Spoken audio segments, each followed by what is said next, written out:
Hi guys, gagawa tayo ng dinuguan na may sitaw. Maghihiwa po tayo ng sibuyas, babalatan po natin ito. At ang hiwa nito ay pahaba. Yan, ganyan. Dahil hindi naman ako sanay magbalat ng sibuyas, ganito po ako magbalat. Tapos hihiwain ganun. Pahaba.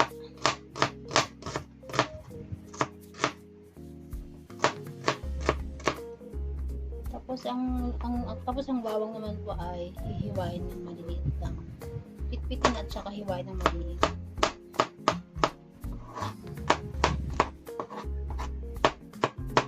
Yan, hiwa na. Tapos lalagyan po natin ng sili para anghang konti para masarap po ang natin nilutuin dinuguan. Tapos lalagyan din natin ng luya. Hiwain natin ng maliliit pahaba para pantanggal ng lansa. Tapos mamaya guys, lagyan natin ng paminta at saka laurel para matanggal ng ayos yung lansa ng gagawin natin dinuguan. Ang gagawin po natin dinuguan ay ang liempo. Hiwain po natin ng maliliit para dumami. Hindi po kasi ako sanay maghiwa ng karne kasi kadalasan po yung mga malalambot na karne lang po ang hinihiwa ko. Kaya ganito po maghiwa. Yan guys, hiwa na po yung karne. Gagawin natin dinuguan. Yan guys, nasasalam natin yung kawali. Igigisa na natin ang karne. Tapos maglalagay na po natin ng mantika. Ngayon na po yung mantika sa atin lalagay yung regalo.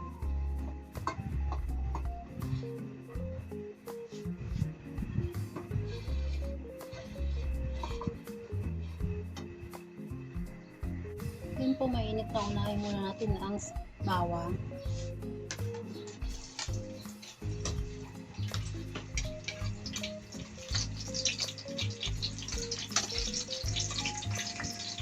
Isunod po natin ang sibuyas.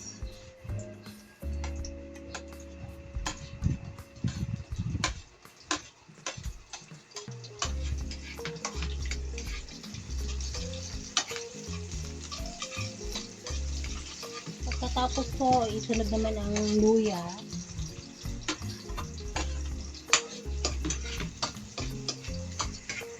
Dahil medyo brown na yung mga sangkap, ilagay naman natin yung baboy na hiniwa ng pahaba. Maganda kasi guys, pagka maliliit ang hiwa para marami siya. Hiwain natin para yung matatado rin napunta sa baba.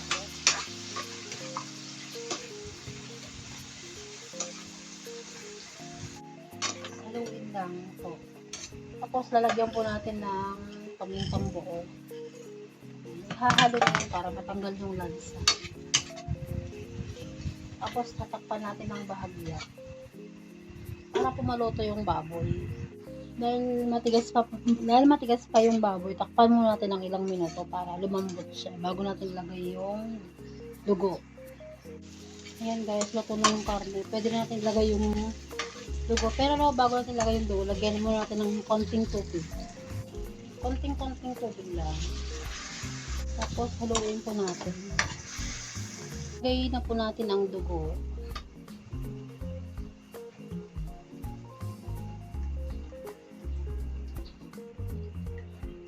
Dahan-dahan lang paglagay ng dugo para hindi siya kakalat sa gilid ng kawali.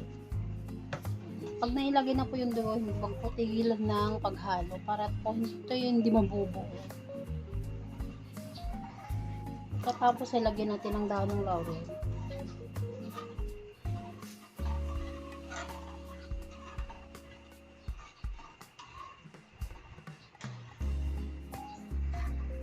Ayan po, malapit na po maluto yung dugo. Pagkatapos maluto yung dugo, saka natin ilagay yung sitaw. Pagkatapos po, ay ilagay na natin ang sitaw. Haluin lang po natin para maluto yung sitaw. Bali, ipailalim natin yung sitaw para maluto. Ayan guys, pag naluto na yun guys, tiyak na magugustuhan ng iyong mga anak at mapaparami sila ng kanin. Lalagyan po natin ng patis. Kung wala naman po kayong patis, pwede naman po yung asin at saka betchin. Tapos lalagyan din natin ng betchin para hindi masyadong maalat. Tapos haluin po natin ganyan.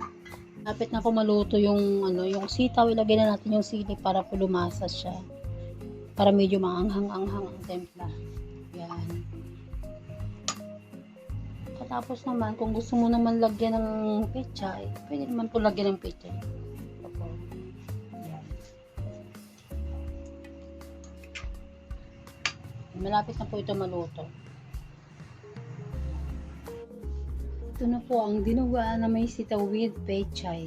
Please like and share my YouTube channel, Tipid Recipe. At sana po mag-text kung saan man nakarating ang aking video. Thank you for watching.